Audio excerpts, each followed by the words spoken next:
नमः शिवाय। हर हर महादेव। श्री शिवाय नमस्तुभ्यम। नवरात्र प्रारंभ होने वाले हैं।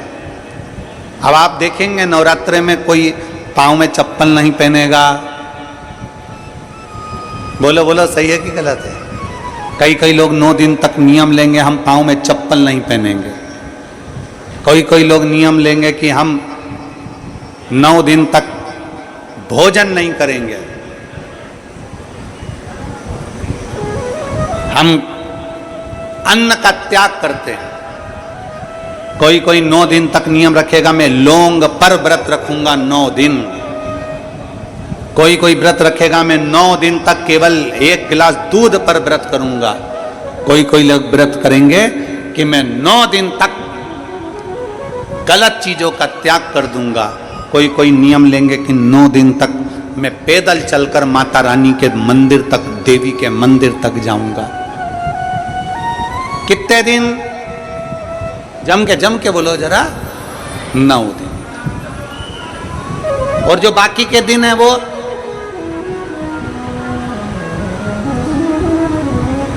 केवल 9 दिन।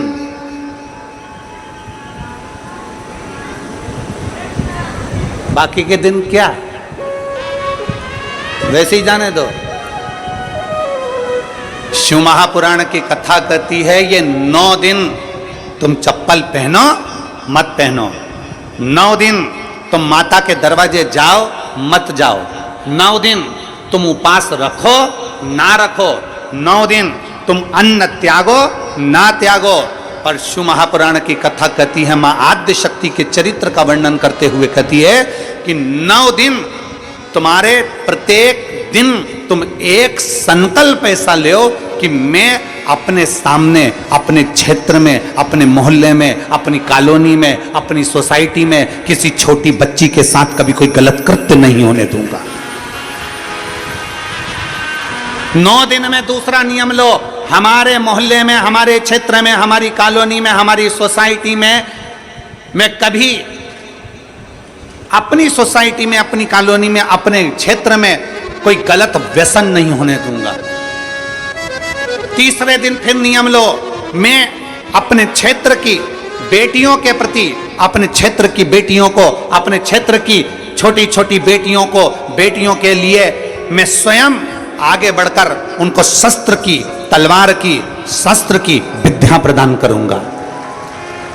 चौथे दिन नियम लो, मैं माता रानी के चौथे दिन नियम लेता हूं कि मैं अपनी नवरात्रि में, इस नवरात्रि में चौथे दिन का नियम धारण करता हूं कि मैं अपने क्षेत्र की बेटियों को शास्त्र की विद्या दूंगा, गीता की विद्या दूंगा, रामायण की विद्या दूंगा।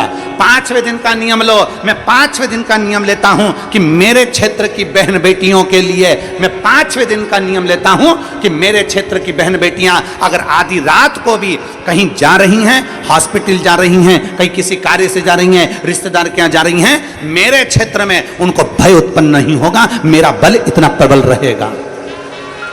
7वें दिन नवरात्रि में नियम ले लो कि मेरे अपने क्षेत्र में जितने छोटे बच्चे हैं, जितनी छोटी बेटियां हैं, जितने छोटे बच्चे हैं, इन छोटे बच्चों को मैं संस्कारों से जोड़ूंगा। 8वें दिन का नियम ले लो कि मेरे क्षेत्र की बहन बेटियों को, मेरे क्षेत्र की बेटियों को अगर जीवन में थोड़ा सा भी दुख आएगा तो उनके लिए ये भाई जैसे बेटा जैसा खड़ा की खड़ा ही रहेगा।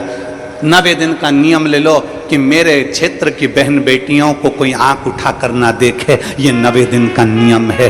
चप्पल छोड़ने से नियम नहीं होता, अन्न छोड़ देने से नियम नहीं होता, वस्त्र छोड़ देने से नियम नहीं होता, आभूषण छोड़ देने से नियम नहीं होता।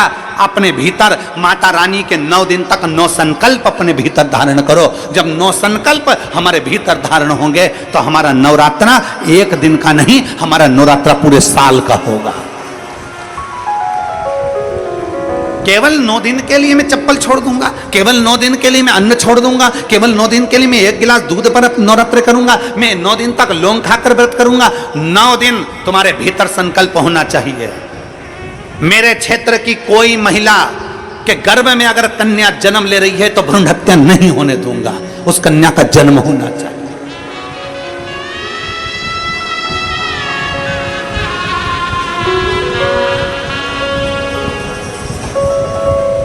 अपने 9 नियम बनाइए, अपने 9 नियम बनाइए।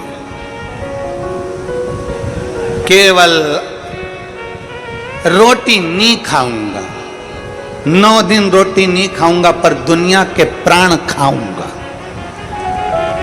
9 दिन में 1 गिलास दूध लेकर व्रत करूंगा, और जैसे ही दशहरा आएगा दूसरे दिन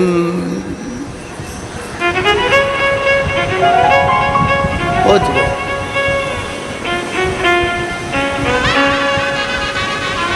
अरे त्याग, दूध का नियम ले रहा है कि 1 गिलास दूध पे 9 दिन निकालूंगा।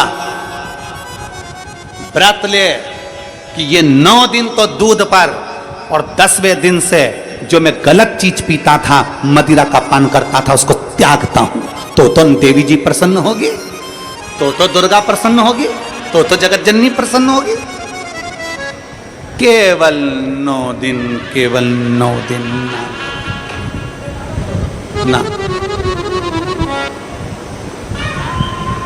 खूब भगवान का भजन करो।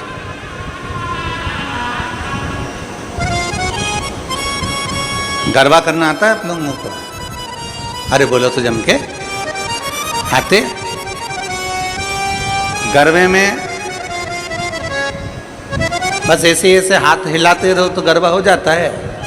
गरबे में ये 2 हाथों का मिलना जरूरी होता है। बोलो सही है कि गलत है? क्यों? माँ जगदम्बा दुर्गा भवानी के दरबार में ये 2 हाथों से ताली बजाते हुए गरबा होता है। क्यों? किस लिए?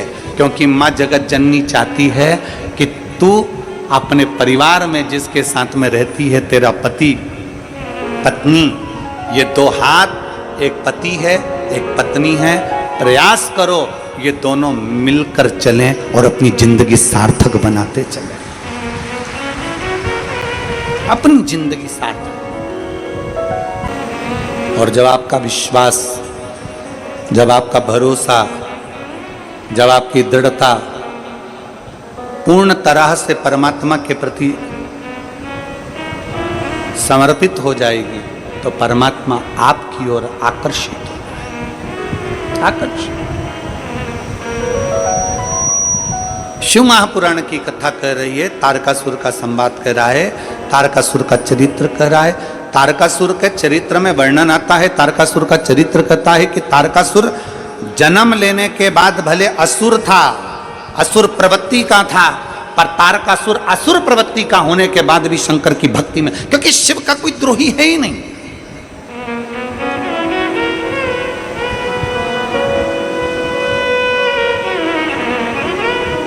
शंकर का कोई द्रोही नहीं है।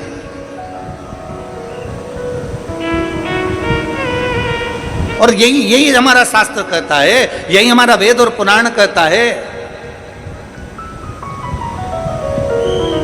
वो कहते हैं ना, ज्योत से ज्योत चलो, प्रेम की गंगा बहाते चलो, राह में आए जो दीन दुखी, राह में आए जो दीन दुखी, सबको गले से लगाते चलो, प्रेम की गंगा बहाते चलो, ज्योत से ज्योत जलाते चलो, ज्योत से ज्योत जलाते चलो, प्रेम की गंगा बहाते चलो, प्रेम की गंगा बहाते चलो, राह में आए जो दीन दुखी, राह में आए जो दीन दुखी, सबको गले से लगाते चलो, सबको गले से लगाते चलो। इसी को शिव भक्ति कहते हैं, इसी को शिव स्नेह कहते हैं। भगवान शंकर का कोई द्रोही नहीं, भगवान शंकर का कोई दुश्मन नहीं, भगवान शंकर का किसी से नफरत नहीं, भगवान शंकर का कोई द्रोही नहीं, भगवान शंकर का कोई दुश्मन नहीं। शंकर के सब अपने हैं, शिव के सब अपने हैं, भगवान शंकर के सब प्रिय हैं, भगवान शंकर के सब स्नेही हैं। उसका कोई दुश्मन नहीं, कोई दुश्मन। इसलिए शंकर भगवान की कथा कहती है कि शिव जैसी निर्मलता अपने भीतर धारण कर कर रखिए, शिव जैसी निर्मलता। हम ब्राह्मण क्षत्रिय वैश्य शूद्र में बांटे जा रहे हैं।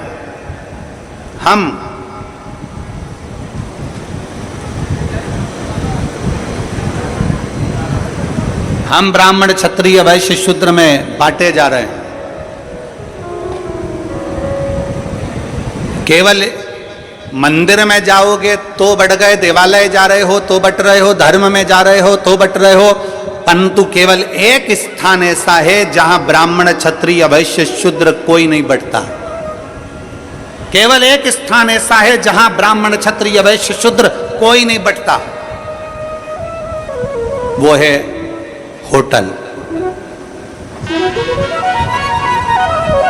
केवल एक होटल ऐसी है जहां पर चाय पीकर ब्राह्मण भी गया, क्षत्रिय भी गया, वैश्य भी गया, शूद्र भी गया, वही गिलास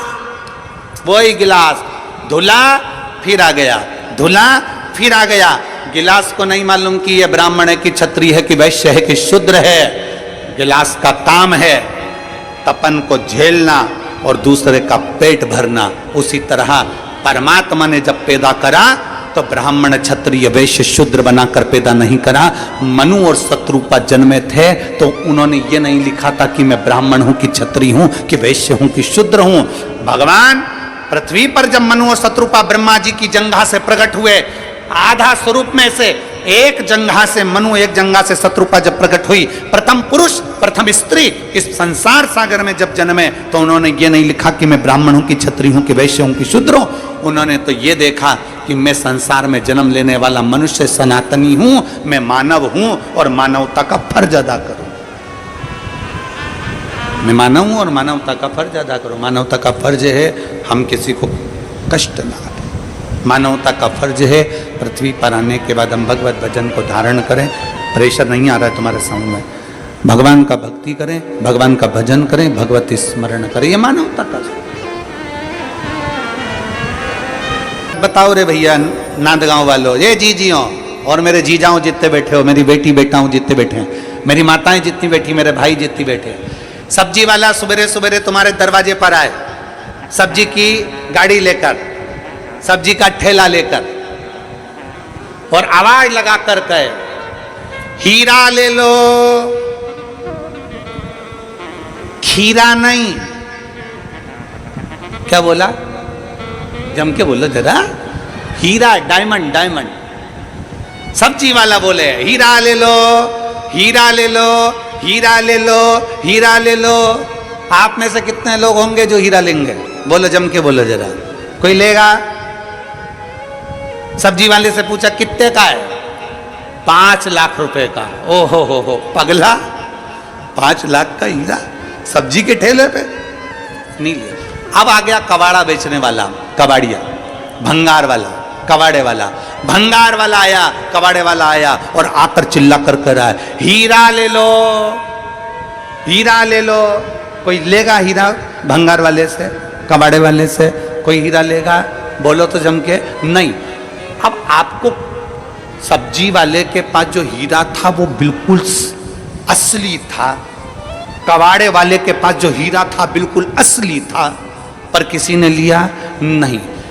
और अब गए बड़े शोरूम में, डायमंड के शोरूम में, हीरे के शोरूम में, और मालूम पड़े वहां जो नकली हीरा था कितने का है? 10 लाख का। 10 लाख का दे दो।